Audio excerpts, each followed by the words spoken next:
13-октябрда Астанада Жапаров, Путин жана Рахмон жолукту. Жыйын башталбай жатып, андагы абал чыңалуу экени эки президенттин маанайынан байкалып турду. Кыргызстан менен Тажикстандын президенти кол алышып учурашкан да жок. Бул Жапаров менен Рахмондун чек арадагы ондогон адамдын өмүрүн алган соңку куралдуу кол салуудан кийинки алгачкы жолугушуусу. Орусиянын президенти Владимир Путин кыргыз-тажик чек арасындагы көйгөйдү чечүүгө ортомчу болуп, 3 тараптуу жолугушууну уюштурду. Анда алгач эле сөздү Путин баштап, эки өлкө тең Орусиянын стратегиялык өнөктөшү экенин белгиледи. Ал Кыргызстандын миллиондой, ал эми Тажикстандын 2 миллион жараны Орусияда окуп, иштеп жүргөнүн эскертти.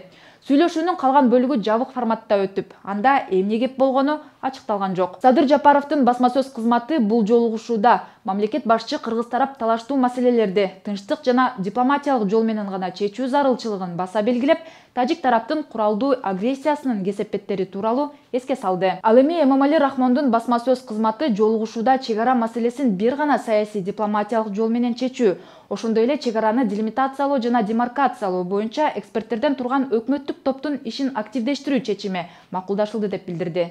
Жолугушуудан кийин эки президент тең журналисттердин суроолоруна жооп берүүдөн баш тартты. Бул жолугушуудан Путин гана пайда көргөнү өңдөнөт. Анткени биликчил орус медиасы Путинди Борбор Азияда дале таасирдүү лидер катары көрсөтүүгө аракет кылды. Сиздер менен мен Айсел Шамилова болдум. Көрүшкөнчө.